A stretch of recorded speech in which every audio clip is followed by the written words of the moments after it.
Olá, aqui quem fala é o Rogério Tossi, diretor de RI da Edux. Sejam bem-vindos à nossa teleconferência de resultado para a discussão dos resultados do terceiro trimestre de 2019. A apresentação vai ser conduzida pelo nosso CEO, Eduardo Parente, e pelo CFO, Gustavo Zeno.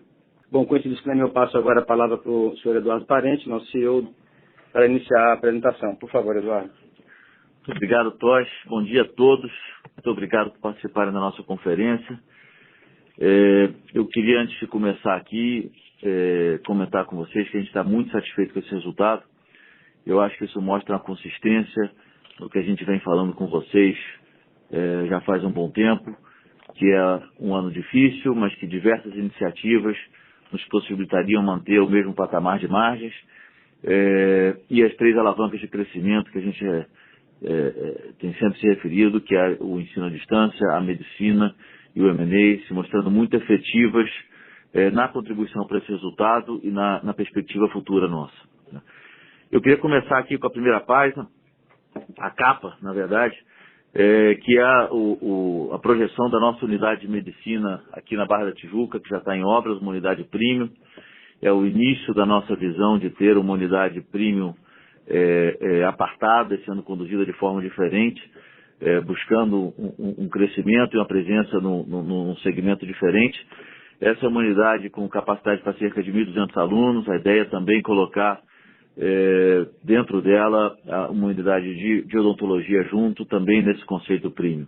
Não sei para quem conhece, o espaço que a gente está utilizando dentro do Città América era onde ficava os antigos escritórios da Vale aqui na Barra da Tijuca. Então, passando para o slide 4, então isso é uma indicação que nós demos para vocês aí com relação à captação de 2019.2. Tivemos recorde tanto no presencial como no ensino à distância, recorde de segundo semestre. O presencial a gente tinha apontado ali uma perspectiva de 0 a 10%, fomos a 20%, superou a nossa expectativa também. Acho que tem muita coisa que a gente está fazendo certo, mas também alguns indicativos de uma melhora de mercado. Nós fomos melhor em todas as nossas regiões. Uma queda de ticket que a gente já esperava, sabia que ia acontecer. Na verdade, na hora que a gente exclui efeitos fiéis, a gente vai mostrar isso um pouco mais na frente, esse número beira uma queda de 0,8%.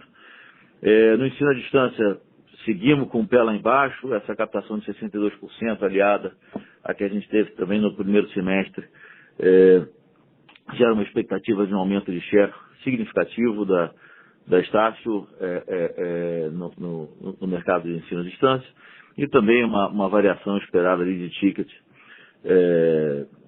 um pouco negativa, né? O que reforça aqui um crescimento em todas as regiões. Os novos cursos têm sido chave, né, nesse desempenho. Os polos seguem crescendo, vou mostrar isso mais para frente também.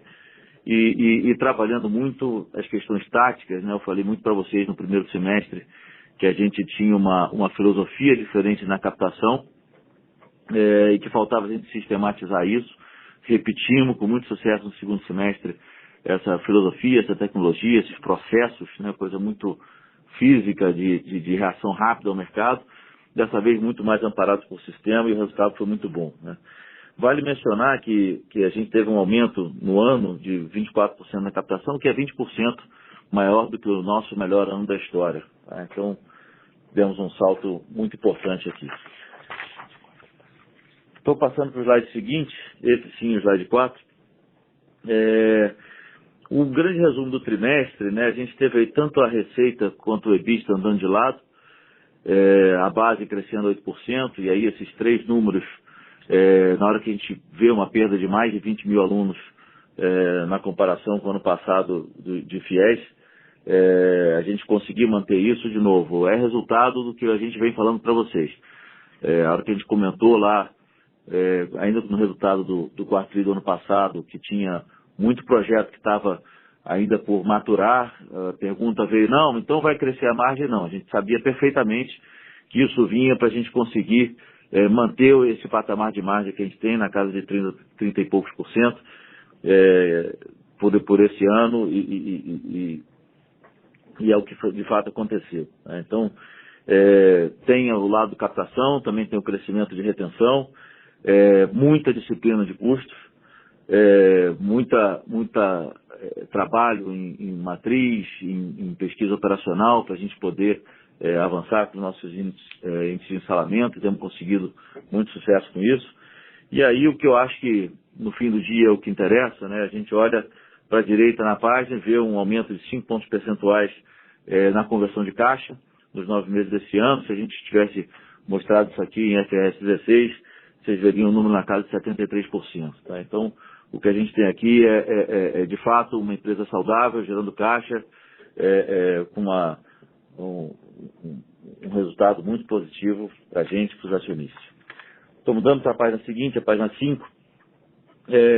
De novo, repetindo a nossa base, todos os segmentos aqui com resultados positivos, presencial, excluindo FIES, crescendo 6%, o EAD, a gente colocou mais 40 mil alunos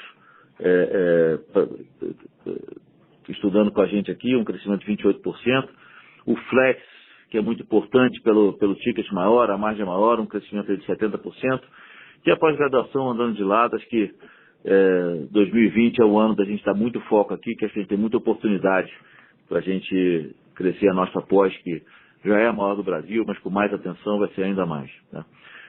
A base de alunos ex-FIES crescendo 14%, e incluindo mesmo essa perda de FIES que eu mencionei anteriormente, subindo aí 8%, uma retenção melhor, né? E a base de alunos par em queda, o que para a gente, de novo, tem um lado muito positivo de melhorar a conversão de caixa e ter um efeito na PDD de médio prazo.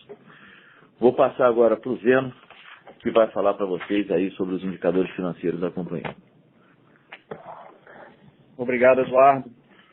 Bem, começando pela receita,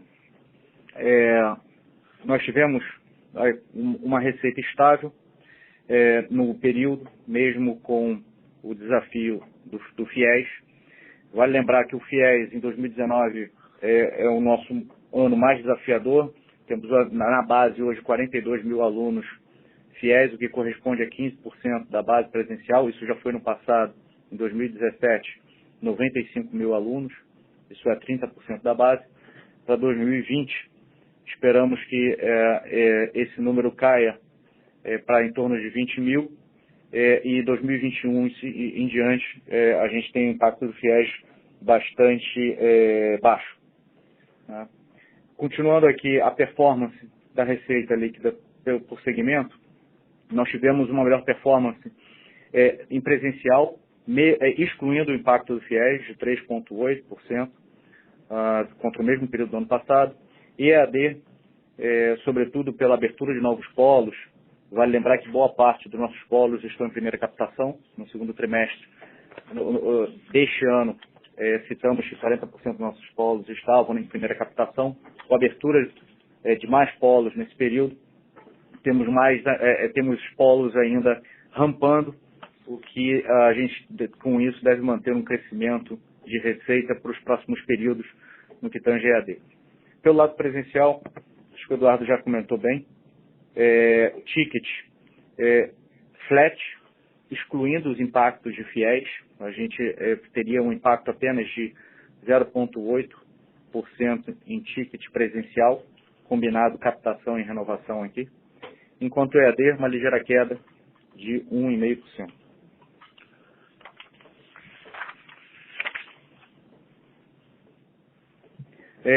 Indo para o lado de custos, temos ao longo desse ano várias iniciativas em andamento no que tange à eficiência de custos, o que tem permitido um crescimento de EBITDA e de margem. Tá? Nesse trimestre tivemos 3 itens não recorrentes, um de reestruturação de pessoal, com impacto em torno de 20 milhões de reais, seguido por despesas de M&A, 6 milhões de reais, e uma questão de rescisão de um contrato de aluguel que está de ano de 2017, em torno de 16 milhões de reais, totalizando, perfazendo aqui 41 milhões de reais de itens não recorrentes. Excluindo esses itens não recorrentes da base, de custos e despesas, nós teríamos um decréscimo na estrutura de gastos de 3%, o que mostra a nossa austeridade, nossa capacidade de gestão de gastos.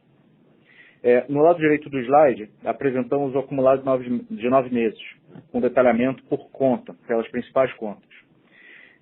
Destaco aqui o bom controle da despesa de pessoal, a principal linha de gasto da companhia, de PDD e serviços de terceiros. O desempenho dessas 3 linhas neutralizou o aumento das linhas de publicidade e repasses a polos, que são custos diretamente associados ao crescimento do negócio. No que tange a PDD, nós estamos bastante felizes com o resultado. Isso é resultado da nossa estratégia de ganho de eficiência de cobrança.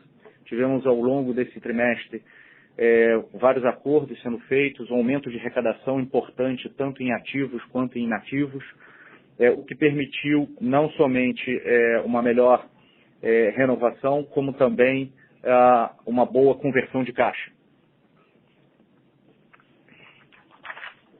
Indo para o slide seguinte, de EBITDA e conversão de caixa, novamente reforço o controle de custos e despesas, mencionado no slide anterior. Para facilitar a comparação da nossa performance com o período anterior, nós apresentamos ainda resultados ex-IFRS 16. O EBITDA ajustado no trimestre subiu 2%, frente ao ano passado, e a margem atingiu 35%, acima dos 33% do mesmo período do ano passado. Isso é fruto principalmente da resiliência da receita e do forte controle de despesas. Passando para a análise de fluxo de caixa e conversão, observamos no campo superior direito um aumento de 6% no FCO para os 9 meses de 2019. Já a conversão de caixa medida pelo FCO dividido pelo EBITDA, alcançamos a marca de 68%. Aí um forte aumento versus 63% do mesmo período do ano passado. Por fim, o CAPEX, no segundo T deste ano, apresentamos uma estimativa de fechamento de CAPEX de 2019 na ordem de 330 milhões. O CAPEX apresentado aqui, ele está bastante em linha às nossas expectativas, tá? E devemos ficar muito próximos do que apresentamos no trimestre passado. Agora passo a palavra ao Eduardo Parente. Obrigado, Sam. Vamos lá, gente. Eu vou falar agora do crescimento. E, de novo, EAD Medicina, acho que todo mundo vem acompanhando, o que a gente está trazendo de novidade aqui, acho que todo mundo que acompanha a gente sabe, é o passo fantástico que a gente deu do lado do M&A. Olhando o EAD, então, no fundo, é mais do mesmo, né? A gente segue crescendo com o pé embaixo. Tivemos um crescimento de 25% contra o ano anterior. Destaco aqui um crescimento muito forte no Flex, de quase 70%. Nos últimos 2 anos, um crescimento de 50%. E é importante que a gente está falando de um crescimento muito forte em cima de uma base que é muito grande, né? Na hora que a gente olha o número de polos, a gente chegou à marca aí de 787 polos agora. Se a gente fosse olhar um ano atrás, a gente tinha 500 polos, né? Então a gente tem praticamente aí 280 polos que estão nos seus primórdios de captação. Então tem um lado de expansão que a gente conta muito forte, mas também tem a maturação de todos esses polos que a gente espera continuar trazendo esse resultado fantástico. A gente tem muito orgulho desse crescimento no ensino digital, né? À direita a receita, né? A receita também crescendo. E aí mais do que o número de alunos, né? Aí tem uma questão do mix do Flex contribuindo para isso e gerando aí uma EBITDA de 137 milhões com 78% de margem. O importante é a parte de baixo, né? A gente olhando hoje, até pouco tempo atrás tinha autorização para 350 polos por ano, abertura de 350 polos por ano, com a nota máxima que a gente recebeu aqui no Rio de Janeiro, na UNESA, aumentamos essa cota para 450. Na hora que a gente traz, a gente está olhando junto a expectativa que venham mais 250 polos, a expectativa não, o fato, né? Isso já está em estágio avançado no MEC, e junto com a Aditar, estamos falando de mais 550 polos. Então, a nossa restrição de crescimento hoje no EAD passa pura e simplesmente pela nossa capacidade da gente estar evoluindo e crescendo o número de polos. Hoje não tem mais uma questão regulatória em cima disso. Mudando para a próxima página, falando sobre medicina, a gente, de novo, mais a consistência nessas 4 unidades mais médicas autorizadas são as 4 que a gente falou, e estão aqui de fato autorizadas, e as 4 estão em obras, as 4 vão captar ano que vem. Tivemos a nossa primeira expansão aqui relativa ao mais médicos 1, em Juazeiro, na Bahia, então são mais 100 vagas, e o novo campus que eu já falei para vocês, trazendo uma visão mais clara dessa diferenciação que nós temos na medicina, né? Nós somos hoje, em especial no Rio de Janeiro, a número 1 faculdade em residentes no estado do Rio de Janeiro, nos hospitais públicos aqui, né? Então, somos a maior escola de medicina do Brasil. A gente, então, nesse ínterim que nós estamos falando sobre medicina, a gente aumentou aí 37% o nosso número de vagas. No cenário básico, as expansões que nós temos aqui, não estamos falando do cenário agressivo, a gente vê aí 1.460 em 2024, com a junção da Adtalem após a aprovação das autoridades, aí a gente espera aí que esse número chegue aí a quase 1.800 vagas, e aí do lado direito embaixo, quase 10 mil a base de alunos aí para 2024. Né? Receita segue crescendo e o ticket também, conforme a gente também vem falando para vocês há algum tempo. Mudando para a próxima página, falando sobre M&A, aí vocês deram uma pressãozinha na gente aí nos últimos trimestres, né? A gente, de fato, teve que ter muita serenidade para buscar negócios que fossem realmente bons. Vários negócios apareceram que a gente olhou e falou assim, não, esse preço a gente prefere comprar mais estácio, né? Então, tivemos serenidade para buscar os 2 negócios que a gente, desde o princípio, no nosso plano, olhamos, são 2 negócios fantásticos e transformacionais para a companhia, por motivos diferentes, né? Começando pelo Unitoledo, que foi recentemente autorizado pelo CAD, então estamos chegando no fim do processo. O Unitoledo é uma instituição de ensino fantástica, com tradição, excepcional qualidade, já tivemos lá várias vezes, conhecemos as pessoas, estamos encantados com as pessoas que estão vindo e acho que vão trabalhar com a gente na Unitoledo, em todo o Noroeste de São Paulo, e acho que tem contribuição para dar para a gente, seja no Rio de Janeiro ou nas outras unidades, né? São 5 mil alunos. A nossa expectativa é uma coisa diferente do que a gente vinha fazendo. Nossa expectativa é, pela primeira vez na nossa história, manter a marca deles, pela qualidade, pelo reconhecimento que tem, e usar essa marca para expansão aí em todo o interior de São Paulo, tanto no presencial como no ensino à distância. A Adtalem, que eu não preciso mencionar, a gente que tinha uma visão de trazer uma IES grande, mas não só a visão de trazer aí 100 mil alunos, mas a visão de trazer gente em todos os níveis, seja do lado acadêmico quanto do lado de administrativo, que pensasse diferente da gente, que tivesse um rigor, uma obsessão com qualidade, que nos ajudasse muito, em especial no nosso ensino digital. A ideia é manter o IBMEC absolutamente intocado, independente, livre como inclusive colocar pessoas que hoje estão na Adtalem no futuro, quando as autoridades aprovarem, para tocar inclusive a nossa medicina, que hoje estão tocar a medicina como um todo.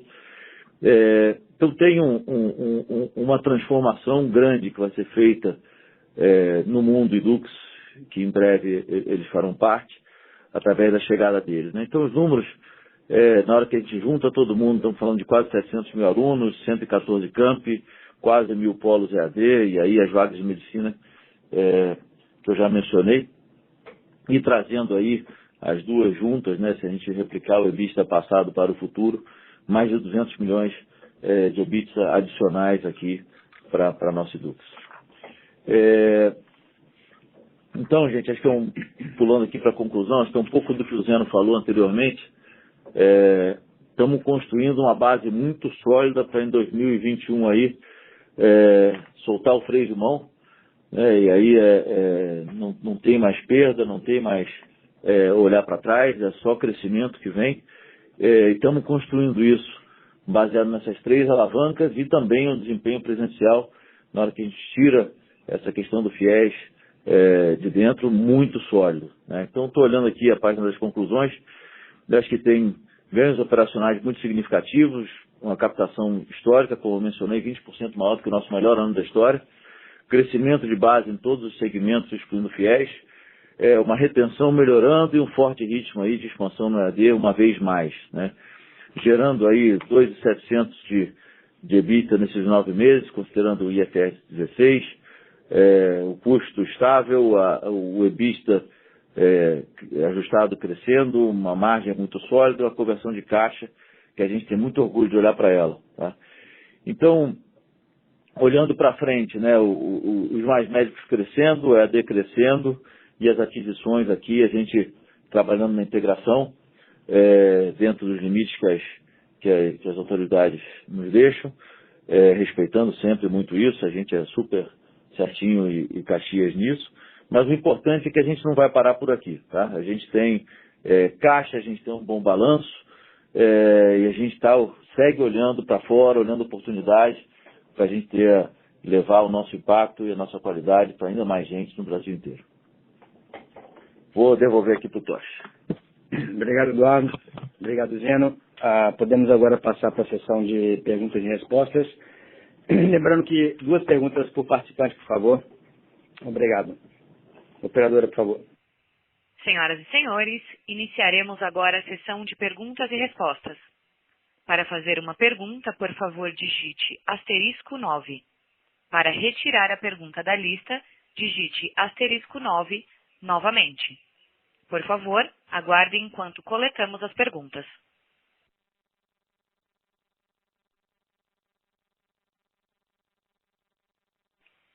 Nossa primeira pergunta vem do senhor Roberto, do Bradesco.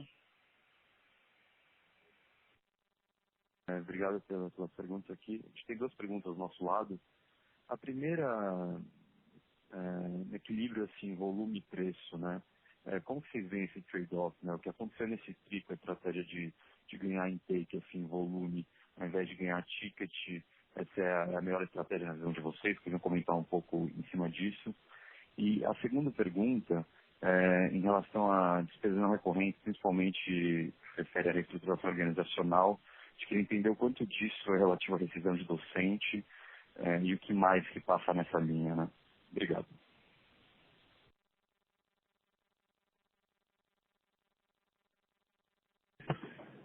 Roberto, obrigado. Bom ouvir você. Que bom que você veio, cara.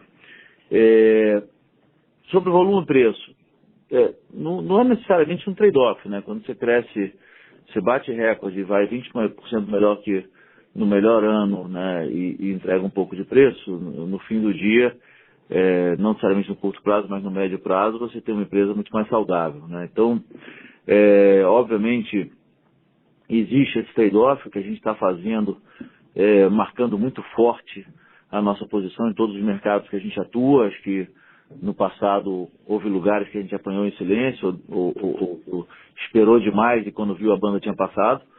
Então isso não acontece mais. E acho que estamos bastante convictos que estamos fazendo a coisa correta nesse movimento de expansão, entregando o que a gente considera ser sequer um anel, né? Uma coisa marginal em preço. E principalmente trabalhando muito do lado de retenção também, tá? Com relação à despesa não recorrente, sim, né? Tem uma questão de docente. A gente viu oportunidade na hora que a gente trabalhou, especialmente do lado de pesquisa operacional, né? Otimizando as salas. A pesquisa operacional ela é um trabalho muito rico e a gente não está inventando nada aqui. Trouxemos gente com muita experiência no tema para fazer isso junto com a gente. E aí vimos a oportunidade de uma eliminação de desperdício, né? Acho que é um foco muito grande que a gente tem aqui, né? Acho que a gente tem que formar o aluno, levando para ele as coisas que ele precisa para sair bem formado, e não mais do que isso, senão a gente acaba limitando uma das nossas questões muito forte, que é no tripé acesso, qualidade e inovação. A gente acaba limitando o acesso das pessoas, especialmente no mundo de dificuldade de financiamento, né? Então vimos a oportunidade, e trabalhamos nisso, já com impacto agora para o segundo semestre. Muito claro, obrigado. Obrigado, Roberto. Nossa próxima pergunta vem da senhora Suzana, do Itaú. Bom dia, pessoal. A gente tem duas perguntas aqui, as duas ligadas à IAD. Primeira, sobre o ramp-up dos polos, vocês estão crescendo bastante rápido. Se vocês pudessem falar para a gente quando é que vocês esperam, como vocês esperam que seja a curva de maturação desses polos em 2020. E também, se pudesse falar um pouco daquele número de cidades que vocês queriam cobrir com os novos polos, como é que está essa evolução, se vocês estão de fato conseguindo atingir os lugares que vocês tinham identificado como os mais promissores. É isso, pessoal. Obrigada.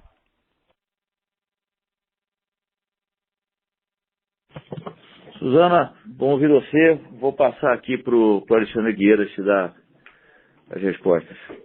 Obrigada. Bom dia, Suzana. O ramp-up ele tem seguido o que a gente tem visto nos últimos 18 meses. Tá? Então, o ritmo, como eu estava mencionando, o ritmo de aumento de polos, a gente já prevê um crescimento natural deles. O ritmo, a gente não espera que mude. A gente está estruturando para o que a gente pode fazer para esse ritmo acelerar. Em geral, um polo demora 2 anos até ele atingir o seu ramp-up cheio. Tá? Essa é a média que a gente... Esse ramp-up é quando o EBITDA fica neutro ou quando o EBITDA fica positivo? Para quem? Para o dono do polo. Não, a questão do polo varia, é que a gente está colocando esse ramp-up quando a gente atinge uma base de alunos que a gente julga saudável para ele, para o modelo que a gente tem de operação. Tá. Com relação às cidades, tá, o plano segue com aquelas cidades anunciadas. Tá? A gente vê um potencial em torno de 1.500 cidades. Obviamente, a gente tem uma lista da priorização dessas cidades, onde a gente segue isso no dia a dia. Os nossos times são incentivados, inclusive, a seguir essa priorização internamente. Perfeito. Tá claro, pessoal. Muito obrigada. Obrigado, Suzana. Obrigado, Suzana. Nossa próxima pergunta vem do senhor Leandro, do Citi. Oi, pessoal, bom dia, obrigado. 2 perguntas aqui. A primeira, só para falar um pouco dessas reversões do trimestre, só para entender como ocorreu essa campanha de renegociação de dívidas e de quanto foi essa reversão que passou pela PDD mensalista. Também, se puderem falar um pouco sobre a natureza da reversão da despesa financeira relacionada a juros e correção monetária, enfim, só para falar um pouco qual que deveria ser o normal dessas linhas, acho que ajudaria na modelagem nos próximos trimestres. Seria a primeira pergunta. E a segunda, talvez aqui antecipando uma discussão relacionada à reestruturação organizacional, o Eduardo comentou que, enfim, teve um efeito de docente. Só para entender, enfim, vocês estão rodando aí vários testes de eficiência, se vocês enxergam a oportunidade de fazer um grande ajuste no final do ano, uma janela um pouco maior, à luz do que foram os 2 últimos, tá bom? Obrigado.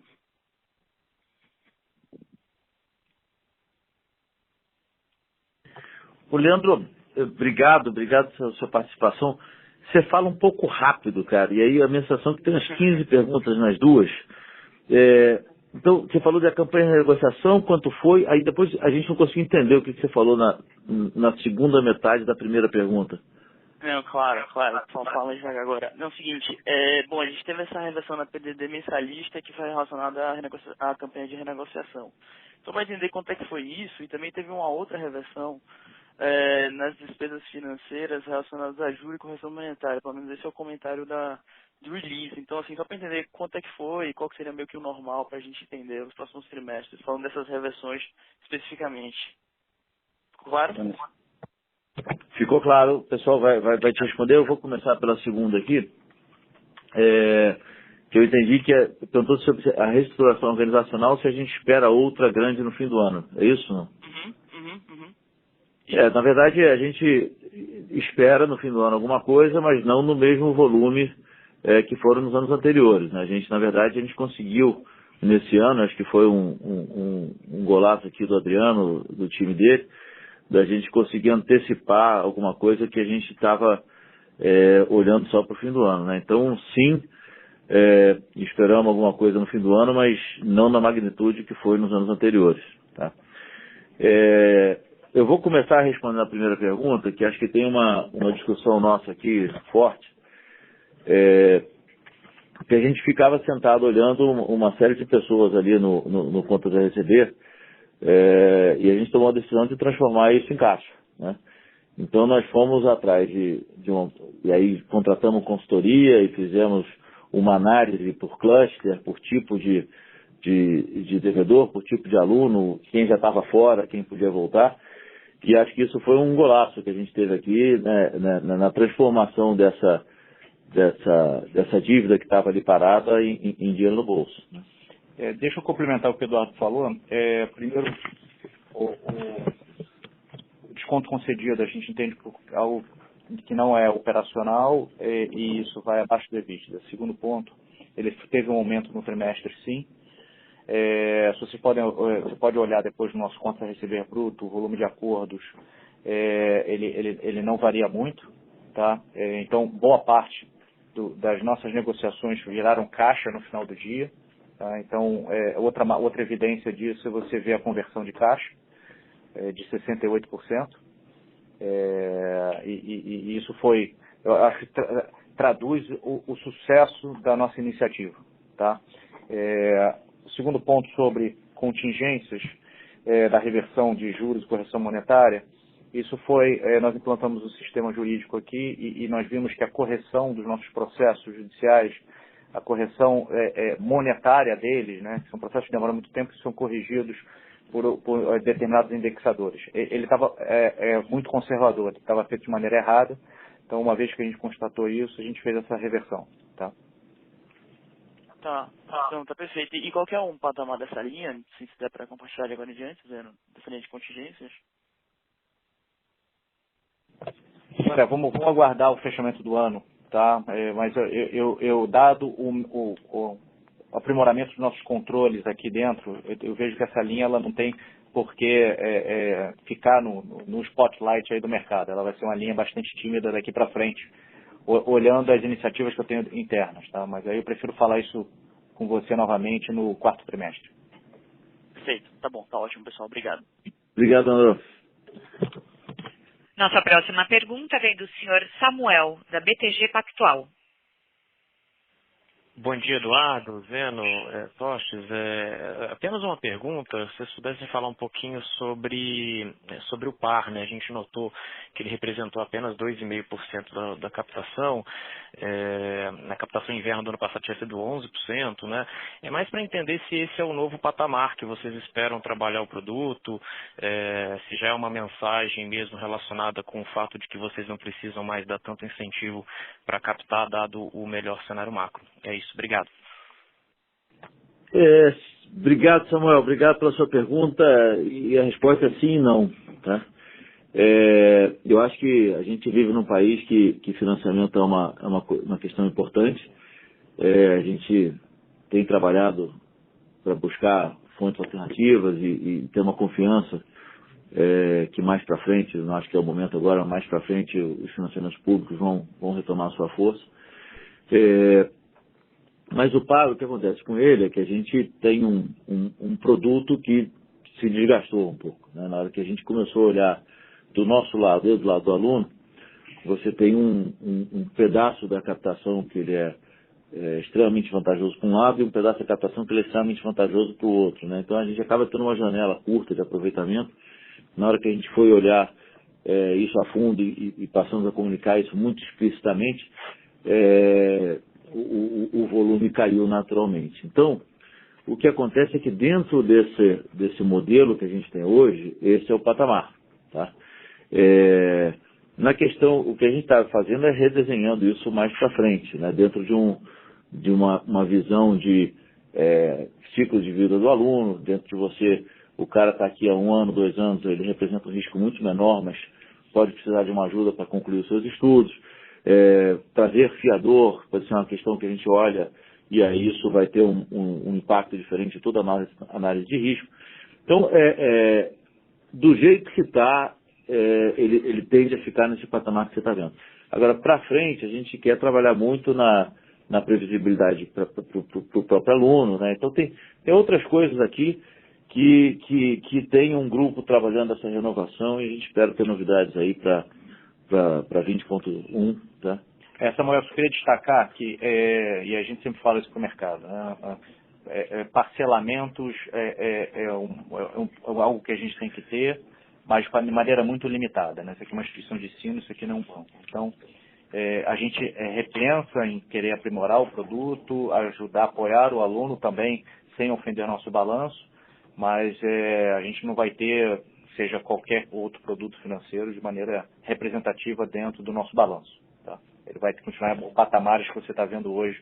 Aí, talvez subindo um pouco mais, mas não deveria trazer preocupações para o mercado e nem para a nossa conversão de caixa. Perfeito. Obrigado, Eduardo, Zeno. Bom dia a todos. Obrigado, Samuel. Nossa próxima pergunta vem do senhor Marcelo, do banco JP Morgan. Bom dia a todos, obrigado por pegar minhas perguntas, são duas.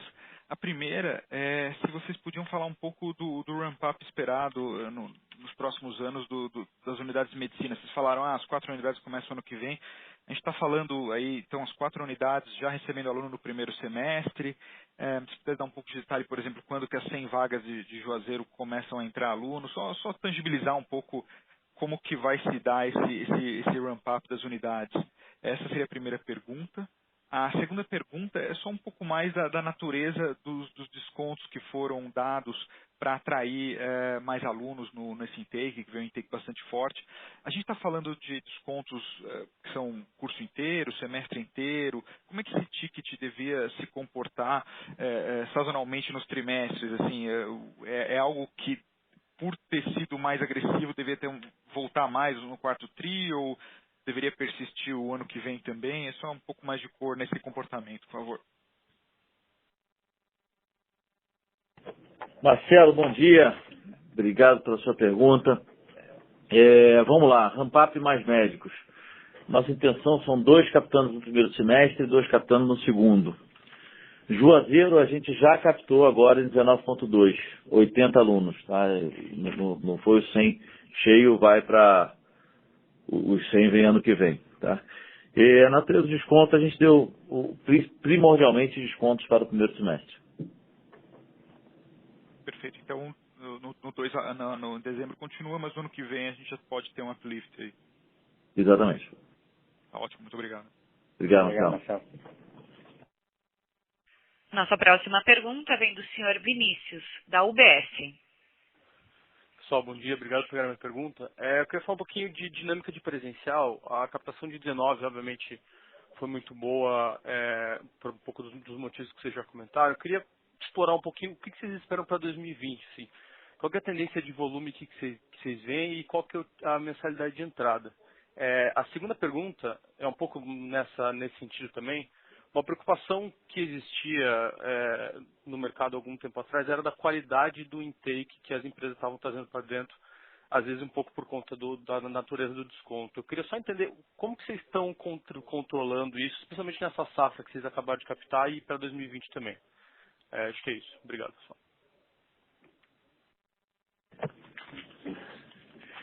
Vinícius, obrigado pela sua pergunta, cara. Vamos lá. 19.2 e 19.1 foram muito bons, a gente está bastante satisfeito e 2020 a gente espera ir para o alto e avante. Né?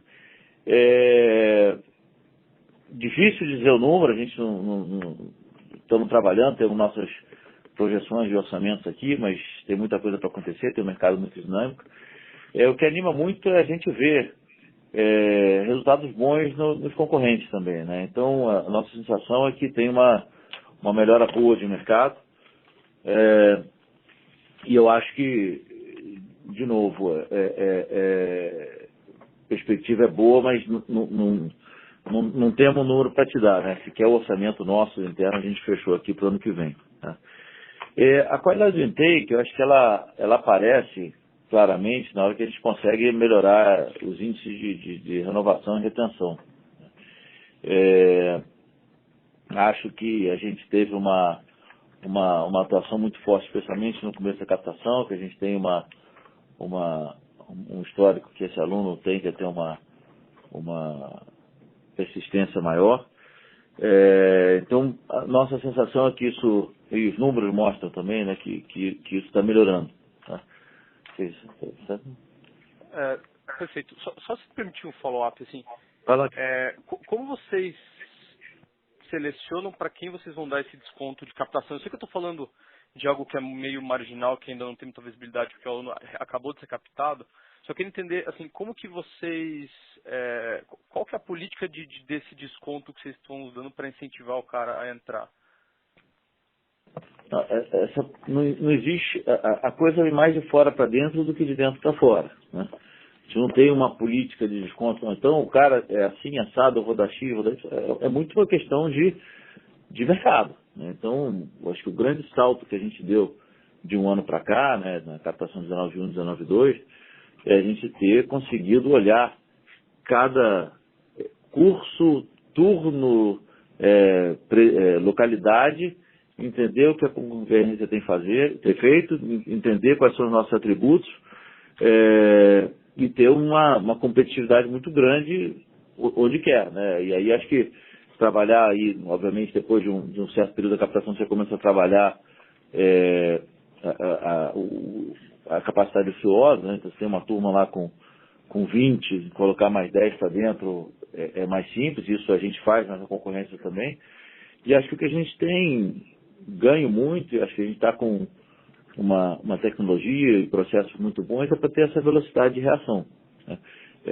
Tem lugar que a gente olha e vê histeria e fala assim, isso aqui é histeria, não vamos atrás, a gente consegue segurar. Tem lugar que a gente vê a competição vindo e temos uma noção de que temos mais qualidade ou mais nome na praça. Então, é muito granular. O número de SKUs que a gente olha aqui é muito grande, tá?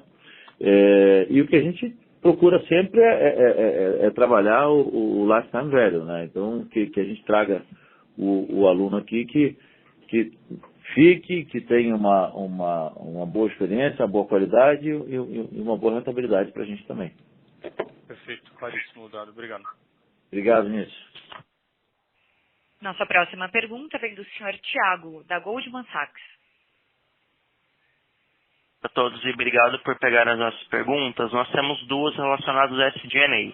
A primeira é relacionada a PDD. A natureza dela ficou bem clara nos comentários de Q&A. A gente só queria entender por que essa linha não entrou no grupo de não recorrentes. E, além disso, a gente também queria saber qual é a tendência para o underlying de PDD que vocês esperam daqui para frente, dado que o prazo médio de contas a receber vem piorando. A segunda pergunta é relacionada ao grupo de não recorrentes. Quase 40% do total nesse TRI está relacionado ao término de um contrato de leasing. Vocês poderiam comentar um pouco mais essa linha e daqui para frente a gente deveria esperar ainda volumes significativos de não recorrente, dado a aquisição da Adtalem? São essas as perguntas. Obrigado. Oi, Thiago, tudo bem? Dizendo falando. Primeiro sobre PDD. Aqui eu não vejo nenhuma questão de não recorrência. Isso faz parte do business as usual da companhia. Todo momento de captação e renovação é dado alguns descontos para fins de renegociações de dívidas de alunos ativos e inativos, tá? Lembrando que qualquer renegociação, inclusive, tem pagamento, parte do pagamento à vista, tá? Então, ele é composto de parte de pagamento à vista, diferimento das parcelas em atraso e uma outra parcela de desconto, tá? Então, isso faz parte do nosso negócio usualmente, não há por que eu ver isso de maneira não recorrente, tá? Eu acho que a sua segunda pergunta foi sobre a questão dos imóveis, certo? Essa questão contratual.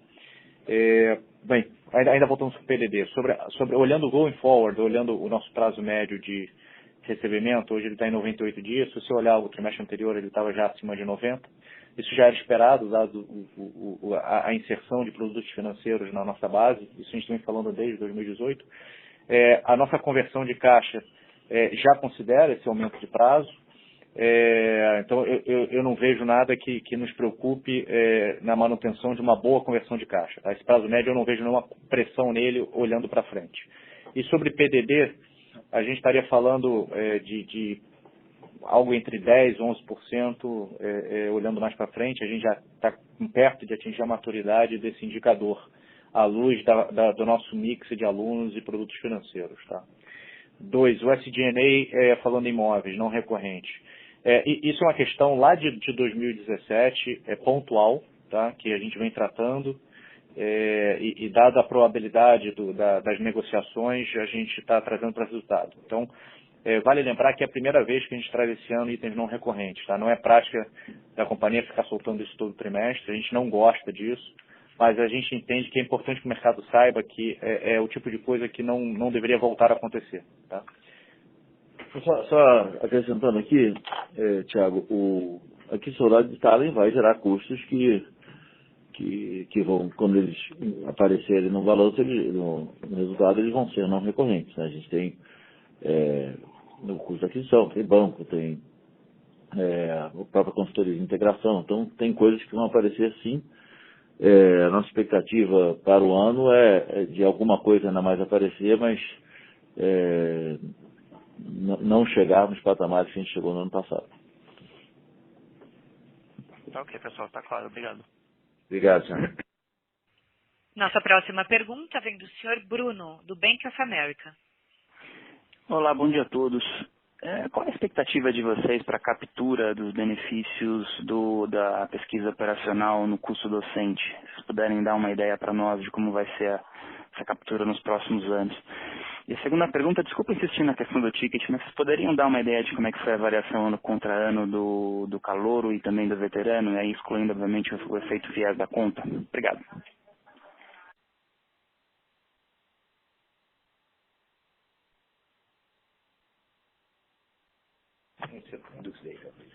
E aí, Bruno, é bom ouvir você, cara. Vamos lá. A segunda a gente não vai responder, cara. Isso é estratégico nosso, acho que deve estar um monte de gente ouvindo aqui, querendo saber isso também, tá? Com relação à primeira, ainda tem muita coisa para fazer, acho que a gente está no início de um processo.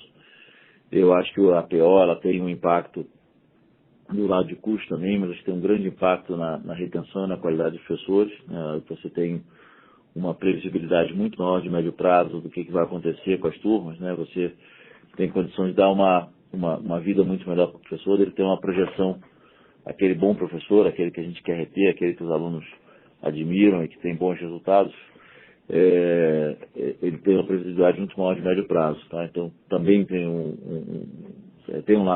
dois lados muito positivos, né? Agora, a gente apertou aqui nesse semestre, conseguimos ir além da nossa projeção inicial, tem coisa para o ano que vem também, e tem coisa para o outro ano também. Tá? Então tem ainda aí um ano e meio aí de trabalho em cima disso. Mas números a gente prefere não passar ainda, até porque a gente vai testando e vai indo. Então desculpa que acho que eu não respondi nenhuma das suas duas perguntas, mas... Sem problemas, obrigado pela resposta. Obrigado, Bruno. Não havendo mais perguntas, gostaria de passar a palavra ao senhor Eduardo Parente para as considerações finais. Pessoal, eu queria agradecer muito todo mundo ter vindo ouvir a gente. A gente está numa jornada muito bacana, de muita mudança aqui. Fico muito satisfeito de estar conseguindo ter esse diálogo com vocês, de mostrar consistência, de ter dito lá atrás, o resultado do patamar é esse, a gente está no mesmo patamar, de ter dito que as 6 alavancas era EAD, medicina e crescimento, EAD, medicina e aquisições, e estamos conseguindo chegar lá. Muito obrigado, um bom dia a todos aí. A teleconferência da Estácio Participações está encerrada. Agradecemos a participação de todos e tenham um bom dia.